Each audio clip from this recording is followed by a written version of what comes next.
जय हिंद दोस्तों, संकल्प जीएस एकेडमी में आप सभी का स्वागत है। इसके पिछले वीडियो में हम लोगों ने राष्ट्रपति की शक्ति की चर्चा की थी।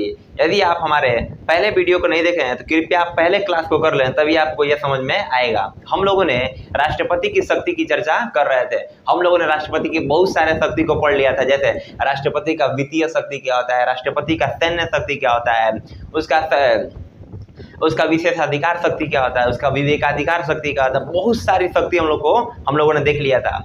उन्हीं शक्तियों में से एक शक्ति आता है आपका आपातकालीन शक्ति। देखिए, आप इस बात का टेंशन मत लीजिएगा कि हमको याद नहीं हो रहा है।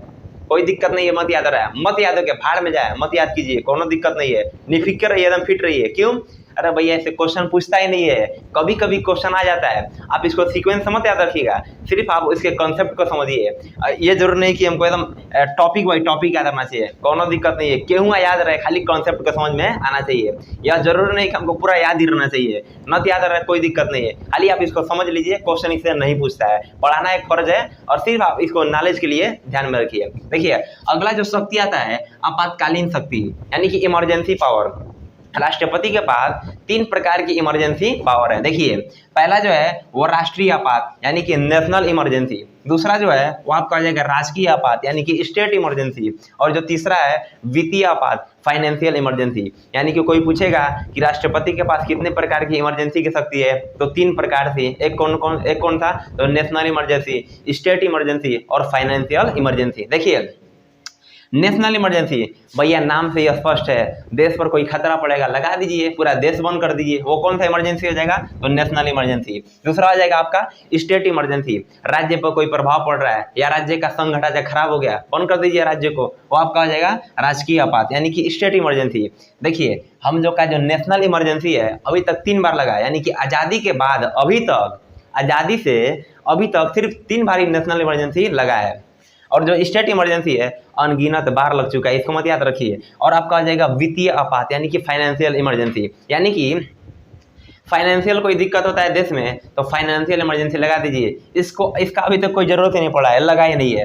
तो आप पूछेगा अनुच्छेद, तो देखिए अनुच्छेद 352 के तहत आपका आता है राष्ट्रीय आपात, 356 के तहत राजकीय आपात और 360 के तहत आपका हो जाएगा वित्तीय आपात। अब आप कहेंगे कि महाराज, आप तो सीक्वेंस से खाली अनुच्छेद 62 तक ही पढ़ाए हैं, अब आप डायरेक्ट 352 पे कहाँ चले हैं? तो देखिए भैया, यह भी तो हम आपको क्या पढ़ा रहे थे? राष्ट्रपति के बारे में। यह भी तो राष्ट्रपति से ही ना है, यानी कि हम एक पास राष्ट्रपति के इकट्ठा करके आपको दे रहे हैं, पढ़ते रहिए, आपका दिक्कत है। हम मानते हैं 62 के बाद हम 63 जरूर पढ़ाएंगे, लेकिन जो राष्ट्रपति से जुड़ा हुआ है उसको हम आपको दे रहे हैं, आप टेंशन मत लीजिएगा। हम आपको 352 एकदम डिटेल में पढ़ाएंगे, जब आएगा तो 356 भी एकदम डिटेल में पढ़ाएंगे और 360 भी एकदम डिटेल में पढ़ाएंगे, आप टेंशन मत लीजिए। हम अनुच्छेद 62 तक एकदम सीक्वेंस से पढ़ाए हैं, 1 2 3 अनुच्छेद पढ़ाए ना, अनुच्छेद 62 तक। आप कहेंगे कि अनुच्छेद 352 कहाँ से आ जाएगा? 356 360, टेंशन लेने की कोई दिक्कत नहीं है। देखिए, अनुच्छेद 352 में नेशनल इमरजेंसी, 52 में 4 जोड़ दीजिए, यानी कि 356 में किसकी चर्चा किया गया है? State emergency. और 4 और जोड़ दीजिए, 360 हो जाएगा, यानी कि आपका हो जाएगा वित्तीय आपात, फाइनेंशियल इमरजेंसी। यानी कि ये 3 प्रकार की इमरजेंसी की शक्ति है राष्ट्रपति साहब के पास। देखिए, इसमें पहला आपका आता है नेशनल इमरजेंसी।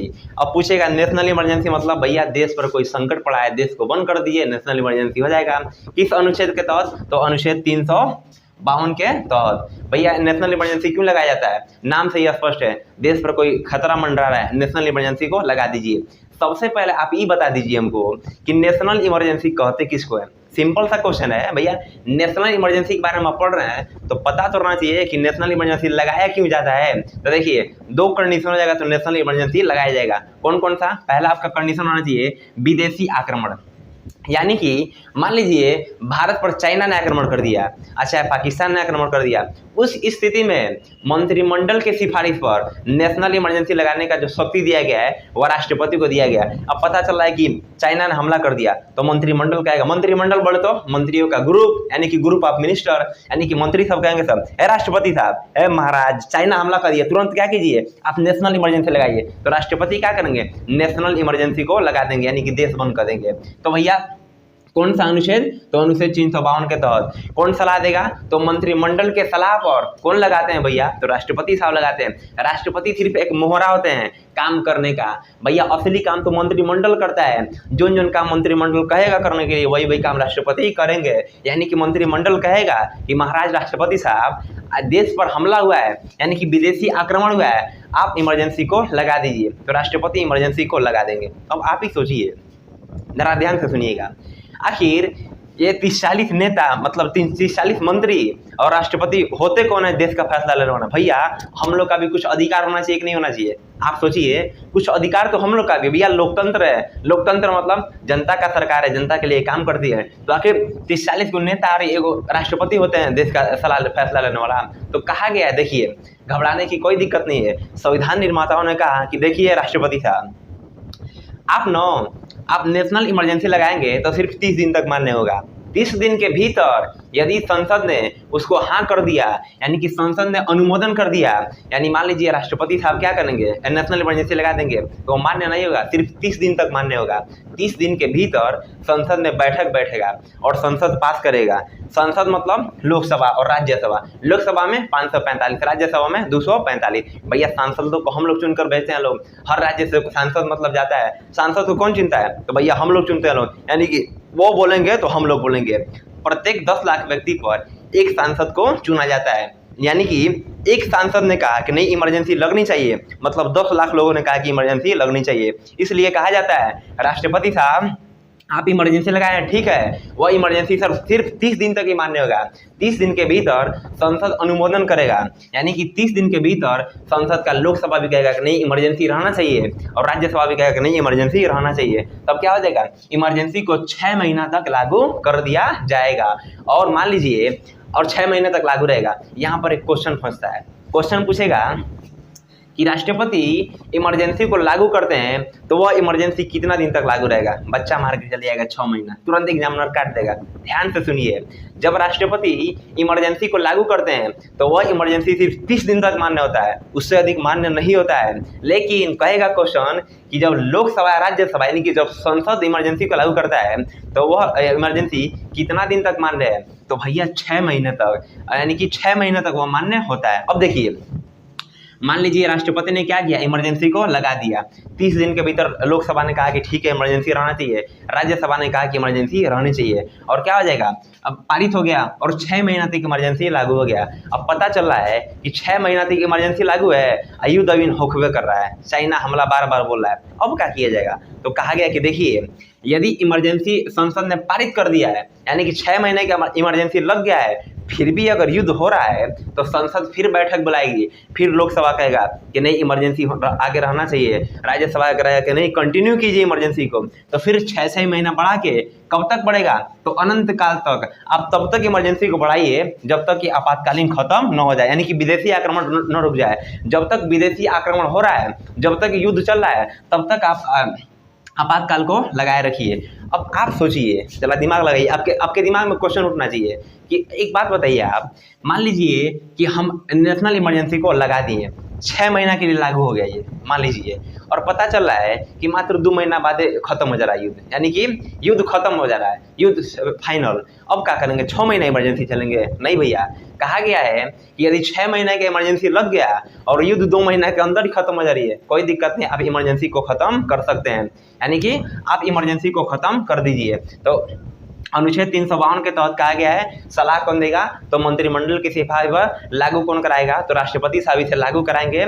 कितना दिन के भीतर अनुमोदन करेगा संसद? तो 30 दिन के भीतर संसद क्या करेगा? अनुमोदन करेगा, और संसद यदि पारित कर दिया तो वह आपका इमरजेंसी 6 महीने तक रहेगा। 6 महीना करके इसको अनंत काल तक बढ़ाया जा सकता है। अब आप सोचिए कि क्या संसद ने अगर बोल दिया कि नहीं इमरजेंसी नहीं रहेगा तो क्या इमरजेंसी लागू होगा? नहीं लागू होगा, इसको इमरजेंसी को यहीं पर खत्म कर दिया जाएगा। एक क्या था आपका, यानी कि विदेशी आक्रमण जाए, मतलब बाहर से विदेशी कोई आक्रमण कर दे, आप इमरजेंसी को लगा दीजिए। दूसरा क्या कहा गया है, यदि देश के अंदर सशस्त्र विद्रोह जाए, यानी कि देश के अंदर देश के ही लोग बंदूक लेके तलवार लेके खड़े हो जाए लोगों को काटने के लिए, तब आप इमरजेंसी को लगाइए। अब इसका मतलब क्या हुआ? देखिए, मान लीजिए किसान विद्रोह कर रहे हैं, भैया शांति के साथ वो विद्रोह कर रहे हैं बिना हथियार के, सबकी सहानुभूति उनसे जुड़ा हुआ है, मतलब सबको इनका साथ दे रहा है। आप ही सोचिए कि यदि वो किसान तलवार ले ले, बम ले ले, तो क्या क्या किया जाएगा? तो इस स्थिति में मंत्रिमंडल के सिफारिश पर राष्ट्रीय आपात को लगा दिया जाएगा। यानी कि यदि देश के अंदर ही कोई व्यक्ति सशस्त्र विद्रोह कर रहा है, यानी कि हथियार लेकर विद्रोह करने लग रहा है, तो इस स्थिति में भी मंत्रिमंडल के सिफारिश पर, यानी कि मंत्री लोग कहेंगे लोग कि ये राष्ट्रपति साहब सुनिए ना, और जो किसान लोग थे लोग ना, 2 दिन पहले शांति के साथ विद्रोह कर रहे थे, लेकिन महाराज अब देखिए ना, पता नहीं कौन चढ़ा दिया, बम वम लेकर फोड़ रहे हैं लोग, क्या किया जाए? तो राष्ट्रपति साहब कहेंगे लगा दें इमरजेंसी, तो कहेंगे लोग कोई दिक्कत नहीं, इमरजेंसी लगा दीजिए। इमरजेंसी कब तक रहेगा? तो 30 दिन तक रहेगा। 30 दिन के भीतर संसद प्रस्ताव पारित करेगा। यदि संसद ने कहा कि इमरजेंसी रहेगा तो 6 महीने तक रहेगा। यदि 6 महीना के अंदर कंडीशन यदि मतलब कंडीशन नहीं सुधरता है तो फिर 6 महीना करके इसको अनंत काल तक बढ़ाया जा सकता है। यह था हम लोग का संसद, मतलब यह तो होता है इमरजेंसी लागू कैसे होगा।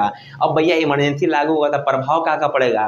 देश पर बहुत ज़्यादा प्रभाव पड़ता है। इमरजेंसी लागू होते हैं बहुत ज़्यादा, और प्रभाव क्या पड़ता है भैया? आम नागरिक पर पड़ता है। देखिए हमारा सबसे बड़ा अधिकार क्या है भैया? मूल अधिकार, भाग 3, वो हमसे छीन लिया जाता है। अब मान लीजिए इमरजेंसी लगा है, तब आप मत चलाइएगा कि हमारा अधिकार है घूमने का, अभिव्यक्ति करने की। आप कुछ नहीं कर सकते हैं, आपके सारे अधिकार को छीन लिया जाएगा। देखिए क्या क्या प्रभाव पड़ेगा।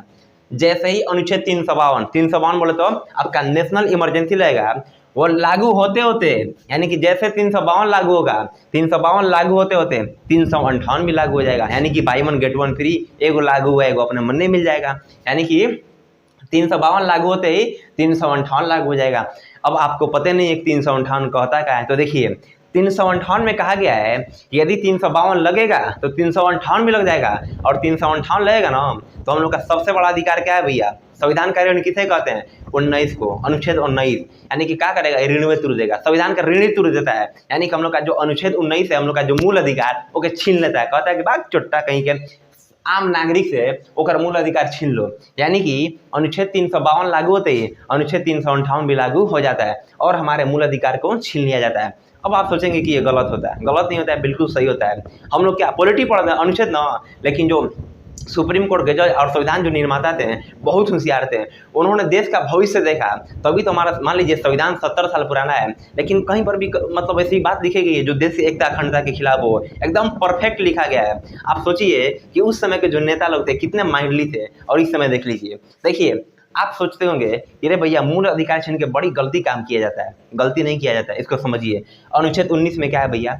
अभिव्यक्ति की स्वतंत्रता, चारों ओर घूमने की स्वतंत्रता, व्यापार करने की स्वतंत्रता। आप ही सोचिए कि यदि अगर विदेशी आक्रमण हो जाए और नेशनल इमरजेंसी लग जाए और पता चल रहा है कि भारत और चाइना में विवाद हो जाए, चाहे भारत पाकिस्तान में, और सेना जा रही है वहां पर युद्ध करने के लिए, सेना वहां पर युद्ध करने के लिए जा रही है, और आपको क्या स्वतंत्रता है भैया? व्यापार करने की। और सेना जा रही है और आप सड़क पर बैठे रहिए, ले लो आलू, ले लो गोभी, ले लो कटहल, ले लो, बेचते रहिए, गड़बड़ हो जाएगा। अरे भैया सेना जा रही है, तो इस स्थिति में मान लीजिए आप लगा के वहां पर बेच रहे हैं, कोनो दिक्कत नहीं है, सेना आएगी आपका सब उठा के फेंक दीजिएगी, तब आप कहेंगे कि रे हमारा मूल अधिकार छीन रहे हो। तब आपके सहानुभूति दिखाने के लिए नेता लोग आएंगे लोग कि देखिए हमारे व्यापारी भाइयों के साथ अन्याय किया जा रहा है। नेता लोग को इतना सेना मारेगा, कहेगा रे चोट्टा तू पॉलिटी नहीं पढ़े हो का भैया?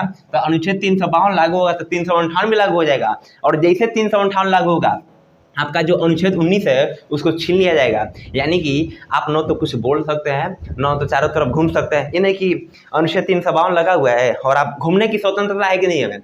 अनुच्छेद 19 क्या कहता है? हमें चारों तरफ घूमने की स्वतंत्रता है, और बॉर्डर पर लड़ाई हो रहा है, अब जा कहेंगे ओहो चाइना दो चाइना मारा गया, बहुत गलत हुआ। आप ऐसा मतलब आपको बोलने की स्वतंत्रता छीन ली जाएगी, यानी कि आपका अनुच्छेद पूरा 19 ही छीन लिया जाएगा। यानी कि जो अनुच्छेद 19 हमें 6 प्रकार की आज़ादी देता था ना, यानी कि इसको खत्म कर दिया जाएगा। आप बताइए सही किया गया गलत किया गया? बिल्कुल सही किया गया। यानी कि अनुच्छेद 352 लागू होते ही अनुच्छेद 358 भी लागू हो जाता है। जैसे अनुच्छेद 352 लागू होगा तुरंत अनुच्छेद 358 बाई 1 गेट 1 फ्री। यानी कि आपके हम लोग का क्या है? हम लोग का जो अनुच्छेद 19 है यह संविधान का ऋण है, ऋण ही तोड़ लिया जाता है। अब आप सोचेंगे कि क्या हमेशा के लिए तोड़ लिया जाता है? नहीं, जब तक 352 लागू रहेगा, यानी कि जब तक नेशनल इमरजेंसी लागू रहेगा तब तक हमारे मूल अधिकार को सीमित कर दिया जाएगा, रोक दिया जाएगा, अनुच्छेद 19 को रोक दिया जाएगा। यह हमेशा के लिए नहीं होता है, जब तक इमरजेंसी लागू रहेगा तब तक ही रहेगा। इमरजेंसी खत्म, हम लोग के अधिकार को वापस लौटा दिया जाएगा। देखिए अनुच्छेद 352 लागू हुआ, अनुच्छेद 358 मिल गया। इसी में आता है अनुच्छेद 359। 52 लागू हुआ, 58 मिलेगा और साथ साथ 59 भी मिल जाता है। 59 में देखिए, 59 में कहा गया है 58 क्या कहता है, 58 आपसे पूछने नहीं जाता है कि आप दुखी हैं कि खुश हैं, तुरंत छीन लेता है 19। लेकिन 59 कहता है 59 राष्ट्रपति साहब से, राष्ट्रपति साहब आप अनुच्छेद 20 और 21 को छोड़ दीजिए। देखिए क्वेश्चन पूछेगा कि भारतीय संविधान का वो कौन सा अनुच्छेद है जो मतलब किसी भी स्थिति में आपसे नहीं छीना जाएगा, तो अनुच्छेद 20 और 21 है। भले से देश टूट जाए, देश में तबाही मच जाए, लेकिन दो ठो ऐसा अनुच्छेद जैसे कोई हमें छीन नहीं सकता, अनुच्छेद 20 और 21। 20 में क्या कहा गया भैया कि आप कानून के हिसाब से सजा दीजिए, यानी कि अब मान लीजिए यूँ छीन लिया जाता है, तो मान लीजिए कोई ऐसा कानून बन जाता है कि इमरजेंसी लग रहा है, आप किसी को एक थप्पड़ धीरे से मार दीजिए, आपको फांसी दे दिया जाएगा। गलत है कि नहीं गलत है? इसीलिए क्या किया गया, आप 20 को नहीं छीन सकते। और 21 में क्या कहा गया, सबको जीने का अधिकार है, यानी कि लाइफ एंड पर्सनल लिबर्टी, यानी कि यह दो अधिकार आपसे नहीं छीना जाएगा। लेकिन इसके अलावा जितने सारे अधिकार हैं वो राष्ट्रपति परिस्थिति के अनुसार आपसे छीन सकते हैं। जैसे मान लीजिए हम लोग का मूल अधिकार 12 से 35 तक है। अब मान लीजिए 12 से 35 में धार्मिक स्वतंत्रता का अधिकार आता है, कि बोले तो 25 से 28 हम लोग को सड़क पर नमाज पढ़ने की स्वतंत्रता है कि नहीं है? सड़क पर नमाज हम पढ़ सकते हैं। अब आप ही सोचिए कि यदि विदेशी आक्रमण हो जाए और सेना युद्ध के लिए जा रही है, पता चल रहा है कश्मीर में कोई मूर्ति विसर्जन के लिए खड़ा है रोड पर लेकर मूर्ति को, पता चला आगे कोई नमाज पढ़ रहा है सड़क पर। अब आप कहेंगे सेना जाएगा, उसको डिस्टर्ब होगा कि नहीं होगा? अब आप नहीं कह सकते हैं कि हमारा धार्मिक स्वतंत्रता का अधिकार है, राष्ट्रपति उसे क्या करेगा, तुरंत खत्म कर देगा, अनुच्छेद 25 से 28 से हटा देगा, कहेगा बात चुट्टा, ना रहेगा ना नमाज पढ़ोगे, यानी कि उसको खत्म कर देगा। राष्ट्रपति जो है उसको खत्म कर देंगे। कब तक? जब तक इमरजेंसी है तब तक। यानी कि अनुच्छेद 358 में तुरंत छीन लेता है, लेकिन 359 में परिस्थिति के अनुसार इसे देखा जाता है। अब इसी में आता है आप लोग का मूल अधिकार में अनुच्छेद 23। अनुच्छेद 23 क्या कहता है, आप किसी से बलात्कार या बिगाड़ी को नहीं करा सकते हैं। यहाँ देखिए क्या होगा आगे, कहा गया है कि आप किसी से जबरदस्ती बलात्कार या बेगारी को नहीं करा सकते हैं, लेकिन राष्ट्र हित के लिए आप करा सकते हैं। अब मान लीजिए युद्ध हो रहा है, भयंकर युद्ध हो रहा है, और पता चला कि जो हमारा बॉर्डर है वहाँ पर सेना की कमी हो गई। अब क्या होगा भैया, तो कहा गया है कि जितना लोग भी एनसीसी जो करते हैं, जो मान लीजिए हम आप में से बहुत लोग एनसीसी किए होंगे, तो सरकार क्या कहती है, जितना लोग भी एनसीसी किए हैं उनका पूरा डाटा किसके पास, सेना के पास रहता है। तो सेना क्या करेगी, तुरंत उनके डाटा को निकालेगी और उन्हें तुरंत बॉर्डर पर बुलाएगी। आप मतलब आप यदि नहीं चाहते हैं कि नहीं जाना, लेकिन आपसे जबरदस्ती बुला के लाकर वहाँ पर काम कराया जाएगा। क्यों? अनुच्छेद 23 कहता है कि भैया बलात्कार नहीं करा सकते, बेगारी नहीं करा सकते, लेकिन राष्ट्रपति क्या करेंगे, अनुच्छेद 23 से खत्म कर देंगे, यानी कि आपको बुला के ले जाया जाएगा, आपसे काम भी कराया जाएगा और उसके बदले पैसा दिया जाएगा कि नहीं दिया जाएगा, यह सरकार के ऊपर निर्भर करती है। यदि देश में पैसा रहेगा तो आपको दिया जाएगा, नहीं है तो नहीं दिया जाएगा। आप इसका विरोध नहीं कर सकती, क्योंकि राष्ट्रपति का पूरा मतलब राष्ट्रपति का यह अधिकार ही है कि हमारे मूल अधिकार को खत्म कर सकते हैं, यानी कि देश हमारा जो मूल अधिकार है अनुच्छेद 352 लागू होते ही खत्म कर दिया जाता है। देखिए अभी तक जो है वो नेशनल इमरजेंसी 3 बार लग चुका है। एक बार चाइना युद्ध हुआ था आपका 1962 में, और एक बार 1971 में बांग्लादेश का जो आया था, और एक बार 1975 में इंदिरा गांधी ने चुनाव जीतने के लिए आंतरिक अशांति, कहा था ना इंदिरा गांधी कही थी चुनाव जीतने के लिए कि देश में मतलब अशांति फैल गया है, तो देश में अशांति फैलने की वजह से मतलब उन्होंने आपातकालीन शक्ति लगा दिया, यानी कि नेशनल इमरजेंसी लगा दिया, चुनाव जीत गई। देख रहे हैं ना, इसको बाद में खत्म कर दिया गया। अब आंतरिक अशांति पर देश को बंद नहीं कर सकते हैं, यानी कि ये हमारा था नेशनल इमरजेंसी। देख रहे हैं ना राष्ट्रपति के पास कितना पावर है। नेशनल इमरजेंसी जब लगेगा तो अनुच्छेद 352 जैसे ही लागू होगा, अनुच्छेद 358 भी लागू होगा और अनुच्छेद 359 भी, यानी कि हमारा मूल अधिकार को स्थगित कर दिया जाएगा। और देखिए देश का जो बजट है वह संसद में प्रस्तुत होगा। देश में मतलब पैसा की कमी होने लगेगी और जो टैक्स है उसको बढ़ा दिया जाता है, और जितना मतलब हम लोग का कानून जो बनेगा वह संसद हमारे कानून को बनाएगी। अब आप कहेंगे कि मान लीजिए परिस्थिति उस समय बहुत खराब रहेगी, परिस्थिति के अनुसार मान लीजिए संसद कोई कानून बना दे रही है, ये क्या वो कानून हमेशा लागू रहेगा? नहीं, जैसे ही आपका इमरजेंसी खत्म होगा वैसे ही उस कानून को भी खत्म कर दिया जाएगा, यानी कि उसका अधिकतम सीमा जो होती है वह 1 साल तक होती है। यदि आपातकाल के दौरान संसद ने कोई कानून बना दिया हम नागरिकों के लिए, तो वह कानून हमेशा लागू नहीं रहती है, बल्कि वह कानून सिर्फ 1 साल तक ही लागू होती है, बाद में उस कानून को खत्म कर दिया जाता है। यह था हमारा आपातकालीन शक्ति में पहला, यानी कि राष्ट्रीय आपात। आज के लिए इतना ही। आप हमारे साथ निरंतर बने रहे। हमारा हिस्ट्री का क्लास जल्दी आने वाला है। यदि हमारे वीडियो आपको अच्छे लग रहे हैं तो वीडियो को लाइक कीजिए और हमारे चैनल को सब्सक्राइब कीजिए। मिलेंगे नेक्स्ट वीडियो में, तब तक के लिए जय हिंद।